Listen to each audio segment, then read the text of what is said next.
Hello friends, and welcome to The Hanged Man in the Moon, my series in which I use tarot spreads to help me explore topics related to living the intentional life. If this is your first time here, welcome. I'm pleased to meet you. Thank you for coming.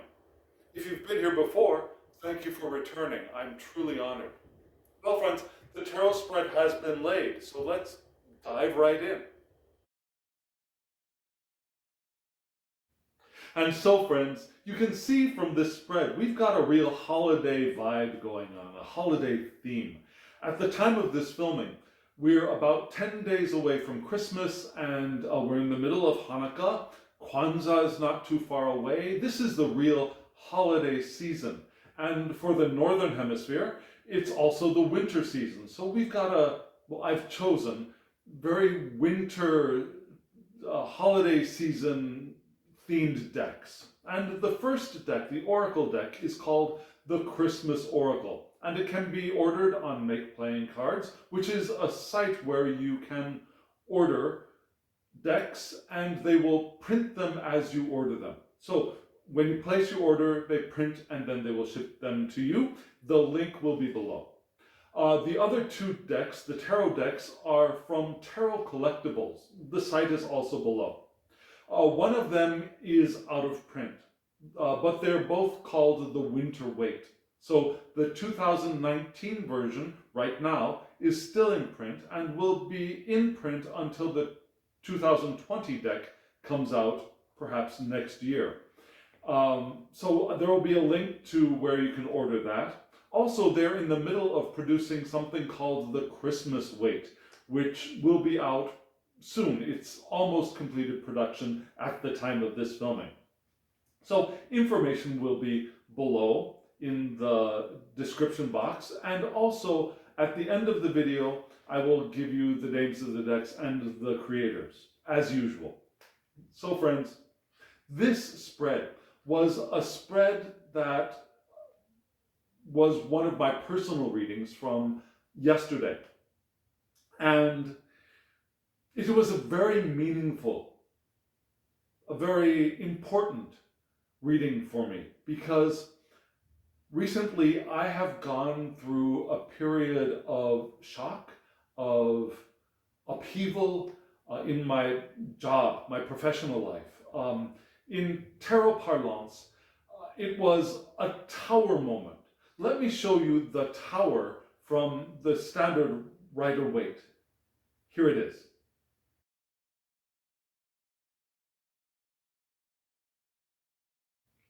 So you can see in this card a tower being hit by lightning, crumbling, people falling or having jumped from the tower as it begins to be destroyed.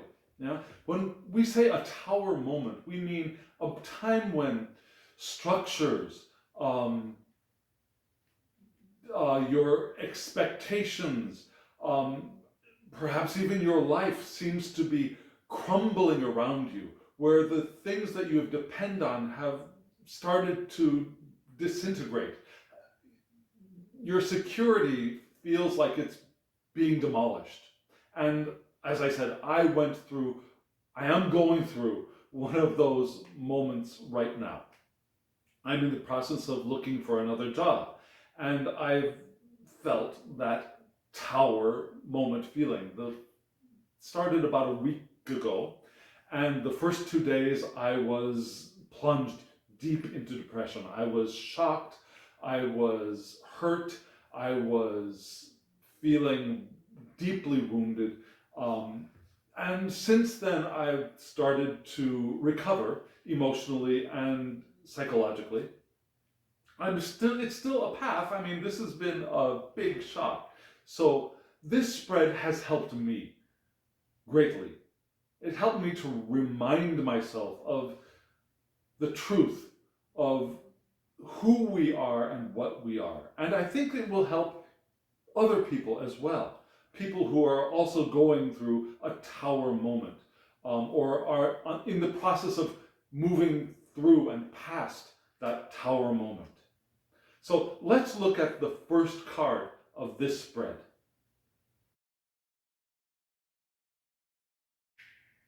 So you see the first card is the tree, looking like a very proud and regal Christmas tree or other Yuletide tree.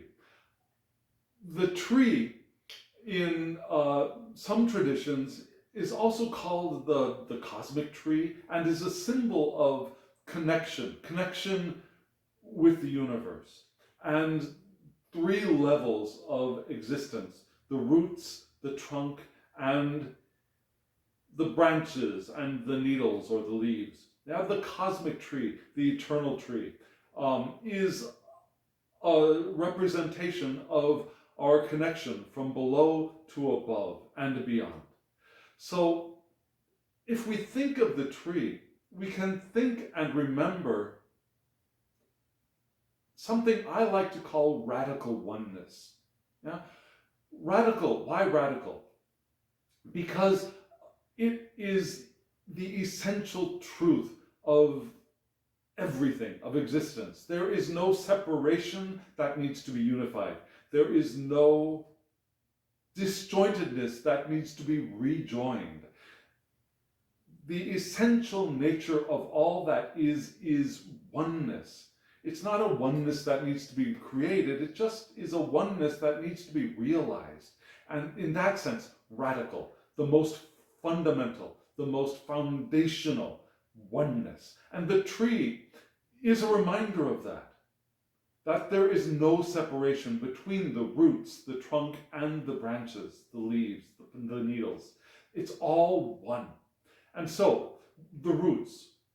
If we think of oneness and the roots, what does the root structure tell us? Well, the roots can be our past, our experience moving from past to future.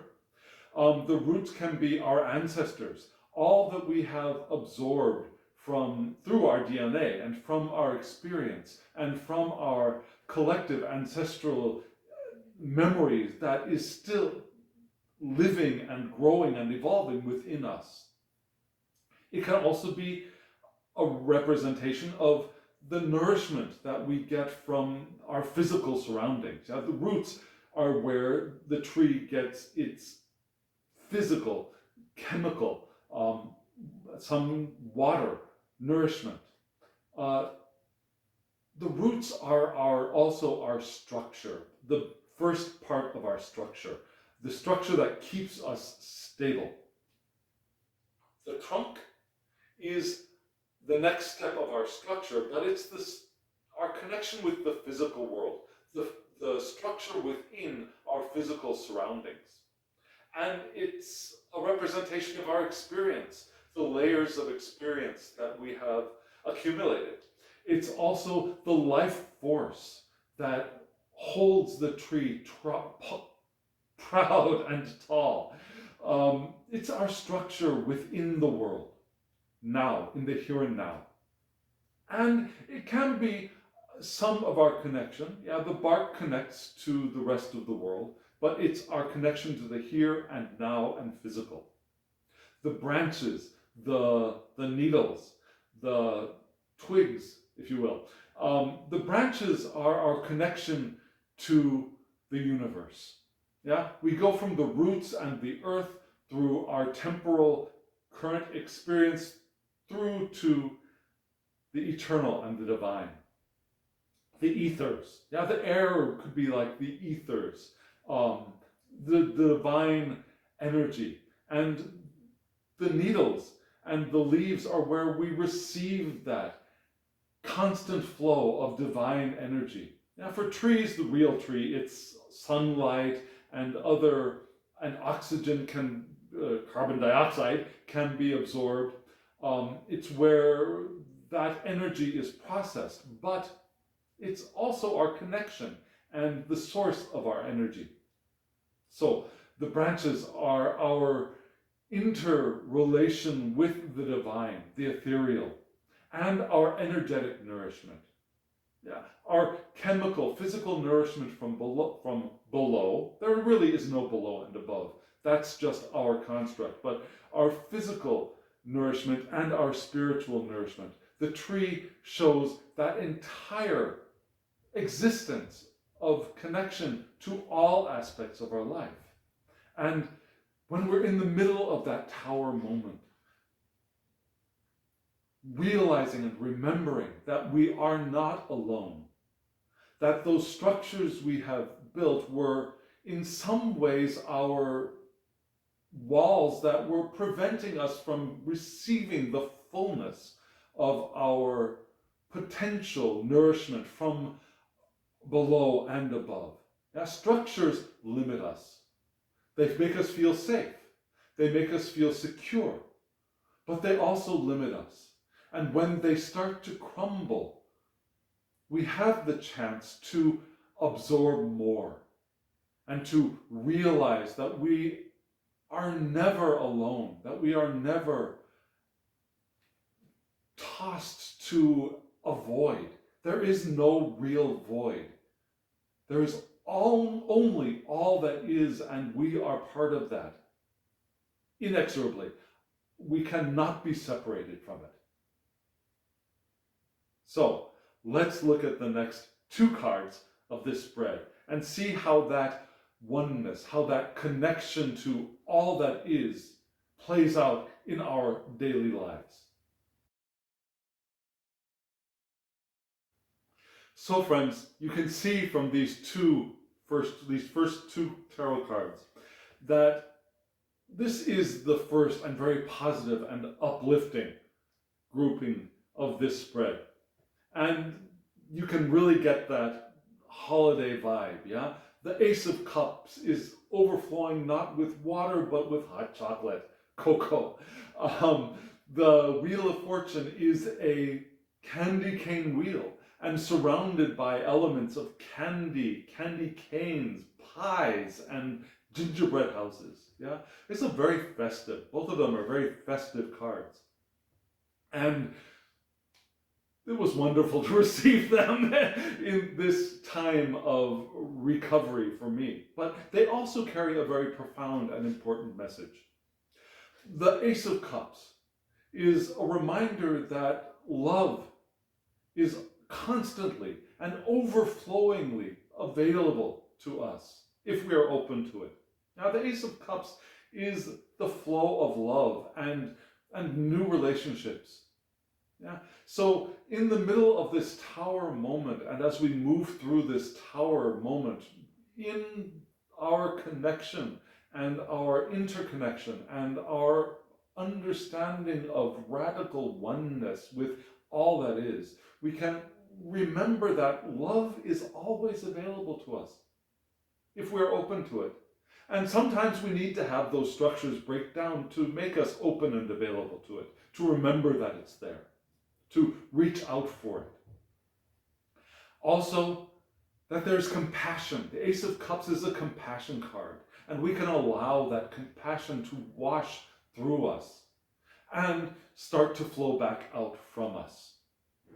The Ace of Cups is a card of creativity, and when we are freed from our structures, we can allow ourselves to be more creative.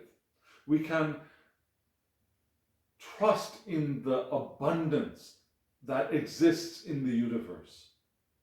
And it will take some active trust, because it might feel like that abundance has been cut off, but it's there. It is there if we are open to it.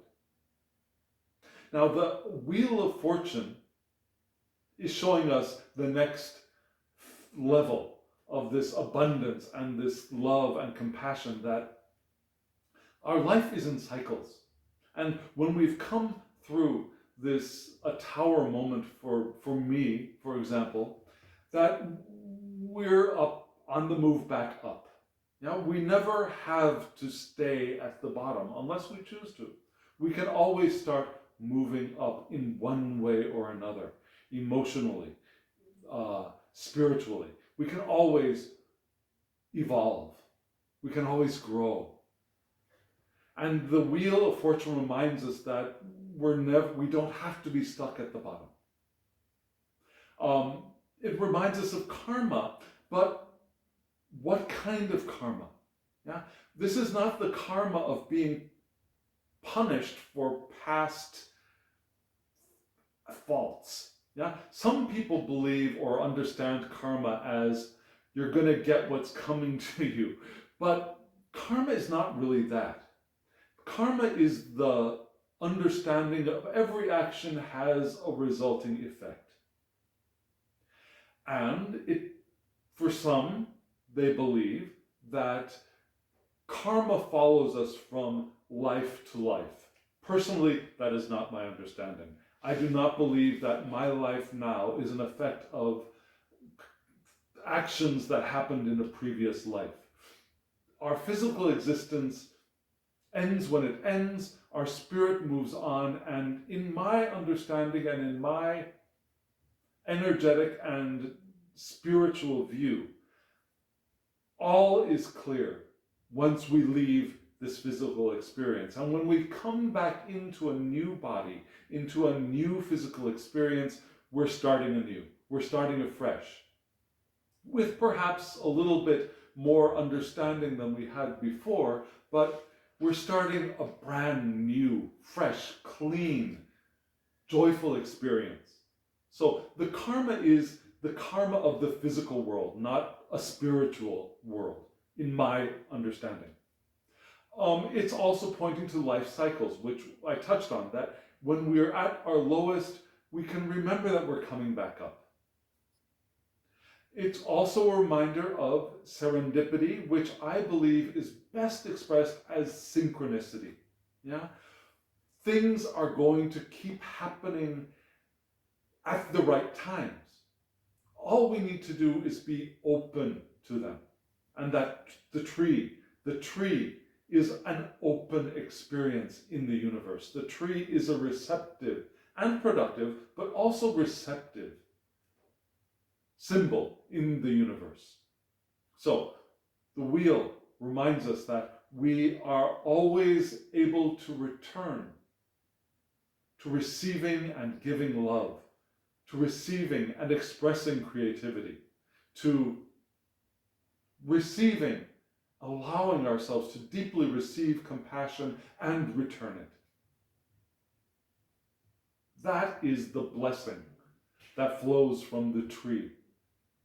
Let's move on to the next two cards.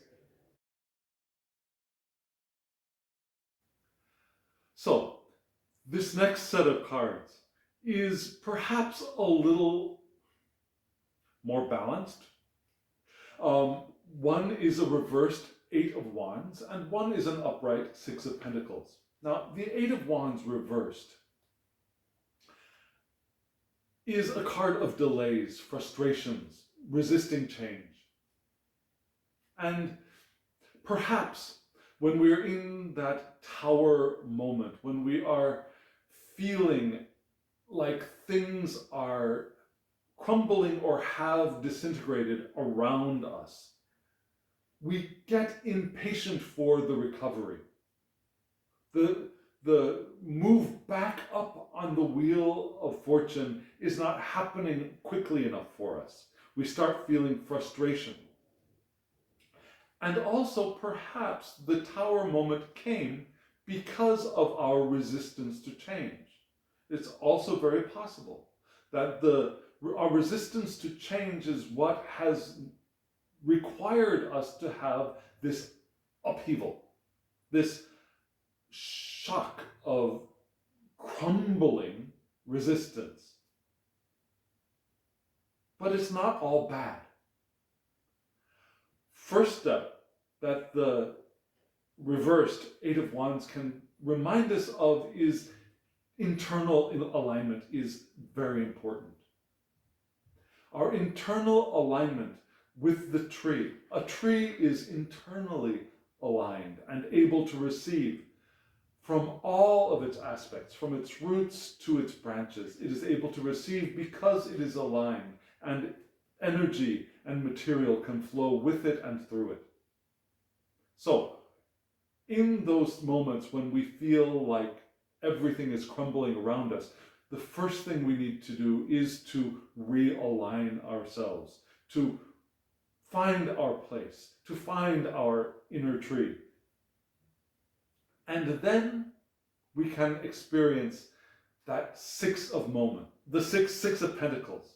We can experience the cycle of material, temporal, time, resources. We can accept that maybe this is the time for us to receive.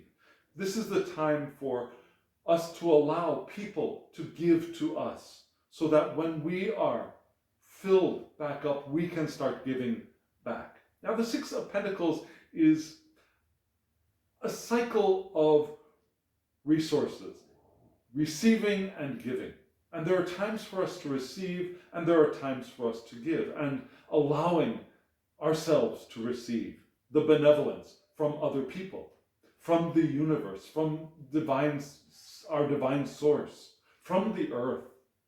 Allowing ourselves to receive will help us move past the tower moments, will help us to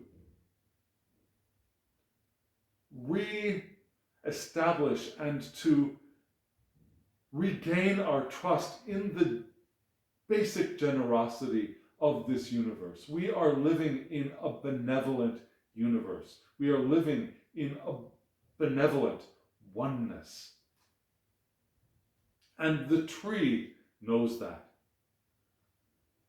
And we can know that if we let ourselves re-experience it. Have you ever felt a tower moment? Let me stop here for just a moment and ask you, have you felt tower moments? I'm sure you have. Everyone has. Teenage years are perhaps an endless cycle of tower moments for many of us. They were for me. And when we feel those things crumbling around us, we do get impatient, don't we? We want the answer now. We want things to be fixed now. And have you also felt, as you passed through those moments, as you have regained your sense of self, that this is a universe that is willing and able and ready to support us at every moment if we let it? So this, for me, is a time of letting the universe support me and finding ways of allowing that to happen. Let's move on to the next two cards.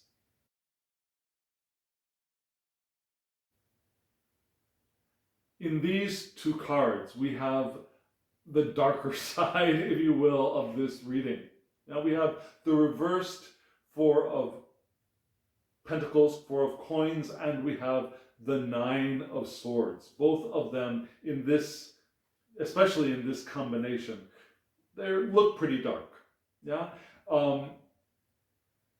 The Four of Pentacles, reversed especially, can be a sign of greed, of self-protection, of obstacles and self-created obstacles. And perhaps it was this state of self-protection, of not relying on and trusting the love and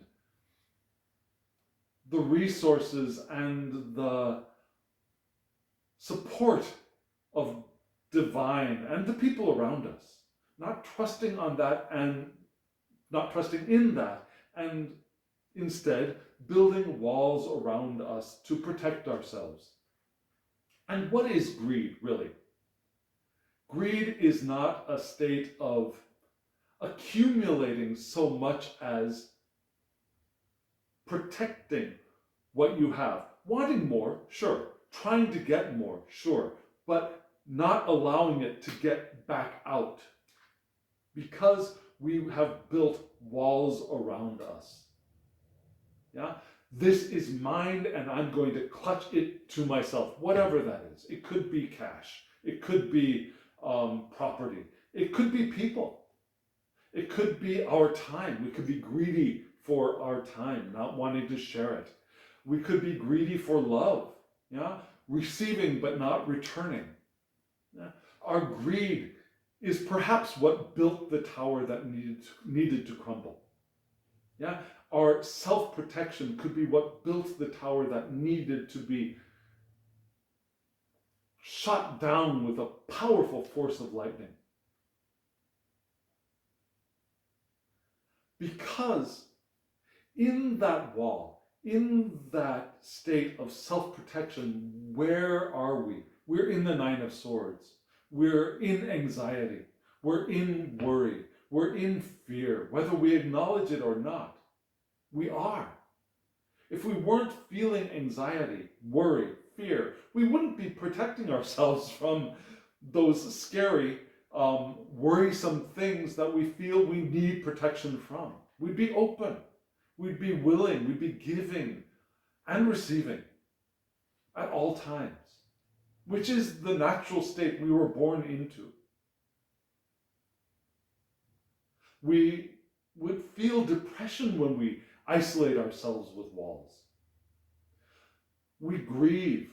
We lose sleep. We're troubled. We might even have nightmares. And that bolt of lightning that cracks down those walls, that destroys our self-protection, can increase those nightmares and make our worries and fears even more visible and creating more anxiety, creating panic, creating deep depression. So what do we do? Do we ignore it? No. Do we revert to toxic, what do we call it? We're calling it toxic positivity? No. Positivity, optimism, yes, but not as a cover, a layer over our anxieties, trying to push our anxieties down and putting on a false mask of happy, happy, joy, joy. That is what toxic positivity is. No, first we need to acknowledge we have been blasted. We have been knocked down, stripped bare, laid naked. And once we have felt that, acknowledged it, owned it, then we can move past it. And moving past it doesn't mean it's completely gone. Yeah? For me, right now, for example, I'll still get moments where I cry. I remember, oh my God, I just lost this important thing to me. And tears will start welling up. And that's okay. It's part of the process. It's part of the releasing. Yeah. The tower doesn't crumble in 1 second. Yeah? The big first shock happens, but there are still things that need to be removed for new life to bud, like a new tree, like a sapling, like the tree. And so, even though I personally am reaching for the next more positive, better feeling emotion, it doesn't mean that I'm not going to remember and re-experience some of that tower energy. It doesn't completely get cleaned in one fell swoop. But, like the tree, remembering the tree, we can remember to stay open to the nourishment that exists all around us, because we are never separated. And it is in our separation, our constructed separation, that we are doing ourselves the most damage. So be the tree. You are the tree. I am the tree. We can get through it. We don't have to struggle through it if we don't want to. We can love our way through it. It takes time. It takes bursting through layers that we see now and layers that we will discover on our path. But it's possible. It is possible. I'm living it now. You can live it too, if you need to. I would never want to bless you with a tower moment. But if you do find yourself there, remember the tree. Remember the Ace of Cups. Remember the love. Remember the Six of Pentacles, the Six of Coins, and the natural flow of resources that are there. And that crumbling those walls in the long run are what is going to lead to your next greater evolution, if you allow yourself to evolve. So friends, thank you very much. If you've had these experiences, if you're having these experiences now, tell me below. Write in the comments. I would love to hear from you. If you feel moved to, hit the like button. Subscribe to my channel if you want to get notifications. Hit the alarm button. Yeah, hit the bell, and you'll get notifications in your email box. And if you know someone going through a tower moment who might feel some hope or healing from this video, share it with them. I would love this to be viewed and experienced by anyone who might benefit from it. And friends, as always, thank you. I wish you love, joy, well-being, and pure awareness.